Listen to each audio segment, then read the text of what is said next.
Hello दोस्तों, स्वागत है आपका अपने YouTube channel gem help by SP solutions में। आज हम देखेंगे कि जब भी हम किसी Q2 कैटेगरी में ऑथोराइजेशन कोड लेते हैं किसी भी OEM से, तो उस कोड को हम अपने सेलर आईडी में कैसे लगाएंगे। तो चलिए आज की वीडियो शुरू करते हैं। तो सबसे पहले देखिए, आपको जो नॉर्मल आपका मेल आईडी लॉगिन होता है उस वाली आईडी में लॉगिन नहीं करना आपको अपनी सेलर आईडी। आप सेलर आईडी जो लॉगिन कीजिएगा इनकॉग्निटो विंडो में वो लॉगिन कीजिएगा, क्योंकि कभी कभार क्या होता है कि जब आपके मेल आईडी से 3-4 सेलर आईडी अगर एक ही बार में लॉगिन होता होगा ना उस सिस्टम में, तो आप लगाना चाहोगे इस आईडी में कोड, लग जाएगा उस आईडी में कोड। ये बहुत बार देखा गया है।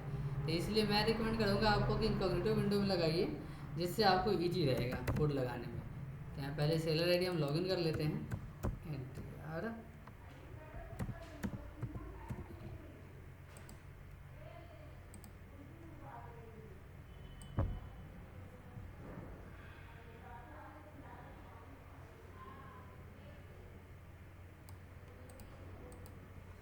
सेलर आईडी लॉगिन करने के बाद ज़्यादा देर का काम है नहीं है, थोड़ी देर में हो जाएगा अगर आप सही से समझोगे तो। सेलर आईडी लॉगिन किया हमने, माई प्रोफाइल पे आएंगे, अपना जो नाम लिखा होता है राइट साइड में वहाँ पे क्लिक करेंगे, माई अकाउंट पे आएंगे। माई अकाउंट पे आने के बाद आपको सीधा डायरेक्ट सेलर पैनल में आना है। तो आपका ये जो सेलर पैनल ये तभी काम करेगा जब आपका प्रोफाइल जो है वो 100% कंप्लीट होगा। अगर आपका प्रोफाइल 90% है, 80% कंप्लीट है, तो आपका ये काम नहीं करेगा। तो आपको क्या करना है, पहले आपकी प्रोफाइल जो 100% कंप्लीट करनी है, उसके बाद आपको सेलर पैनल में आना है, रीसेलर पैनल में आना है। उसके बाद जो भी आपका कैटेगरी, जिस भी कैटेगरी का आपने ऑथोराइजेशन कोड लिया है उस कैटेगरी को आपको यहाँ पे सर्च करना है। हमने MFM का लिया है तो MFM में हम क्लिक करेंगे। हमने MFM डाला, ड्रॉप डाउन से सेलेक्ट कर लिया MFM। उसके बाद इस सेलेक्ट ब्रांड में हम अपना ब्रांड सेलेक्ट कर लेंगे, जो भी ब्रांड है, और जो ऑथोराइजेशन कोड हमें OEM ने दिया है बना के, उस ऑथोराइजेशन कोड को हम यहाँ पे डालेंगे। ऑथोराइजेशन कोड बनाएंगे और ऑथोराइजेशन कोड को हम यहाँ पे डाल देंगे जो भी हमें OEM ने दे रखा है। उसमें अगर एक भी मिस मैच होगा कुछ भी, तो वो यहाँ पे नहीं लेगा। जैसे कि मैं आपको करके दिखाता हूँ आपको, 90,000 था, इसको मैंने 9,000 कर दिया। आप रिक्वेस्ट करेंगे, नहीं लेगा। एक भी अगर इधर उधर आपने कर दिया तो ये ऑथोराइजेशन कोड आपका लेगा ही नहीं। एकदम एक्चुअल जो भी है OEM ने आपको ऑथोराइजेशन कोड बना के दिया है, सेम वही ऑथोराइजेशन कोड आपको यहाँ पे लगाना है और रिक्वेस्ट बटन पे क्लिक कर देना है। ये ग्रीन हो जाएगा, your authorization code is successfully validated. अब इसके बाद जो है हमें अपना कैटलॉग ऐड करना है। तो हम कैटलॉग किस तरीके से ऐड करेंगे वो हम अभी आपको बताते हैं। कैटलॉग की लिंक हमने कॉपी कर ली। कैटलॉग की लिंक कॉपी करने के बाद सीधा अपने सेलर आईडी जो लॉगिन किया हुआ है उसी में हम आएंगे और सेलर आईडी पे क्लिक करके अपना जो प्रोडक्ट का लिंक है वो यहाँ पे पेस्ट कर देंगे। प्रोडक्ट का लिंक पेस्ट करने के बाद यहाँ आपको सेल दिस आइटम का, पहले जब आपके पास ऑथोराइजेशन नहीं होगा तो आपके पास सेल दिस आइटम का कॉर्नर करने का ऑप्शन नहीं आएगा Q2 कैटेगरी में। बाकियों में तो आ जाता है आपका Q3 एंड Q4 में। Q2 कैटेगरी में आपको सेल दिस आइटम करने का ऑप्शन नहीं आएगा। अभी हमने JKSSE ब्रांड का ऑथोराइजेशन लिया है, इस वजह से हमें ये सेल दिस आइटम करने का ऑप्शन आ रहा है। तो अभी मैं आपको दूसरी ब्रांड का दिखाता हूँ, जिस ब्रांड में हमारा ऑथोराइजेशन नहीं है, तो वहाँ पे हमें जो है कि सेल दिस आइटम करने का ऑप्शन नहीं आएगा। कैसे होता है अभी मैं दिखाता हूँ आपको, 2 मिनट।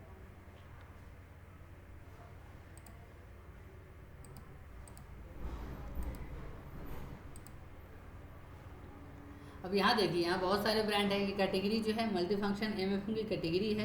कैटेगरी अपनी ये Q2 कैटेगरी में है।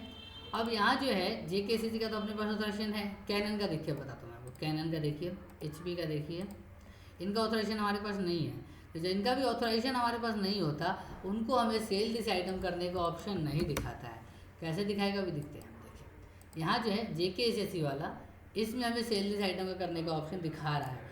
कभी कभार आपको Q3 एंड Q4 में भी सेल दिस आइटम करने का ऑप्शन नहीं दिखाएगा, तो उसमें आपको ऑथोराइजेशन लेने की जरूरत नहीं पड़ती। आप ध्यान दीजिएगा, आपका सेलर आईडी जो होगा वो लॉगिन नहीं होगा, इस वजह से यहाँ पे सेल दिस आइटम करने का ऑप्शन नहीं आता। तो यहाँ पे सेलर आईडी दोबारा से लॉगिन कीजिएगा, फिर आपका जो ऑप्शन है वो लॉगिन करने का आ जाएगा। तो अभी इस Q2 कैटेगरी में, MFM की Q2 कैटेगरी में हमने JKSSE ब्रांड का ऑथोराइजेशन लिया है, इस वजह से हमें यहाँ पे सेल दिस आइटम करने का ऑप्शन आ रहा है। वही सेम कैटेगरी है MFM Q2 कैटेगरी, एक कैनन ब्रांड है। तो कैनन ब्रांड में हमारे पास ऑथोराइजेशन नहीं है, इस वजह से हमें ये सेल दिस आइटम करने का ऑप्शन नहीं आ रहा। सेम इसी तरीके से ये जो HP ब्रांड है MFM कैटेगरी में, HP का भी हमारे पास ऑथोराइजेशन नहीं है, इस वजह से यहाँ पे भी इसका सेल दिस आइटम करने का ऑप्शन नहीं आ रहा।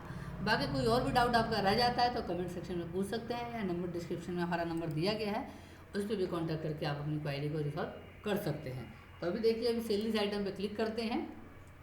सेल दिस आइटम पे क्लिक करने के बाद पूरा प्रोसेस सेम ही रहता है, Q3 एंड Q4 वाला ही, बस थोड़ा सा अलग होता है। वो क्या अलग होता है वो हम आपको अभी बताते हैं। सेल दिस आइटम पे हमने क्लिक करा, यहाँ पे जो भी पॉपअप शो होगा इसको भी हम ओके कर देंगे। ओके करने के बाद जो है अपने को यहाँ पे क्वांटिटी डालनी है। क्वांटिटी डालनी है तो यहाँ देखिए सब कुछ आएगा। सेलेक्ट ऑथोराइजेशन नंबर, जैसे आपने ऑथोराइजेशन नंबर लगा लिया अपनी आईडी में तो आपको यहाँ पे सेलेक्ट करने का ऑप्शन आएगा। Q3 एंड Q4 में क्या आता था, ऑथोराइजेशन नंबर टाइप करने का ऑप्शन आता था, तो वहाँ हम क्या करते थे, एन करते थे। तो यहाँ जो है अभी हम ऑथोराइजेशन नंबर यहाँ पे ड्रॉप डाउन में से चूज करने का ऑप्शन आएगा। हमने ड्रॉप डाउन चूज कर लिया। यहाँ ऑथोराइजेशन नंबर हमें दिखा देता है कब से कब तक वैलिड है। तो ये जो ऑथोराइजेशन है 24/4 से लेके 29/4 तक ये ऑथोराइजेशन वैलिड है। ठीक है, तो यहाँ पे हम अपना रेट डालते हैं। रेट जो हमारा है 30,000 है, 30,000 हम रेट डाल देते हैं। लोकेशन हमारा जो है आंध्र प्रदेश है, तो यहाँ पे हम आंध्र प्रदेश लोकेशन डालते हैं। क्वांटिटी हम डाल देते हैं अपनी यहाँ पे, और इसके बाद जो है लोकेशन डाल दिया हमने, रेट डाल दिया हमने, रेट 30,000 डाल दिया, लोकेशन हमने आंध्र प्रदेश डाल दिया, क्वांटिटी हमने डाल दिया। ये हमने बता ही रखा, आपको करंट स्टॉक हमेशा जितना बेचना है उतना ही रखिए, मिनिमम क्वांटिटी भी उतना ही रखिए जितना आपको बेचना है। Lead time for direct purchase जो मैक्सिमम हो मैक्सिमम रखिए। इसमें 15 था इसलिए हमने यहाँ पे 15 रखा। इसको सेव एंड प्रोसीड करेंगे। Review terms and condition box पे क्लिक करेंगे एंड इसको हम फिल कर देंगे कैप्चर। ये हमारा जो कैटलॉग डल गया। तरीका कैटलॉग डालने का सेम ही है, बस खाली अपने को यहाँ पे ऑथराइजेशन कोड चूज करना पड़ता है, बाकी और कोई अंतर नहीं है। बाकी कोई डाउट आपकी रह जाती है तो आप कमेंट सेक्शन में पूछिए। एंड अगर और भी कोई बड़ी डाउट है आपकी जो कमेंट सेक्शन में नहीं हो पा रहा तो डिस्क्रिप्शन में हमारा नंबर दिया गया है, उस पर आप कॉन्टैक्ट करके हमसे सवाल पूछ सकते हैं। अगर यहाँ तक वीडियो में आप बने हुए हैं तो ज़्यादा से ज़्यादा चैनल को सब्सक्राइब करते जाइएगा। मिलते हैं नेक्स्ट वीडियो में। आज के लिए बस इतना है।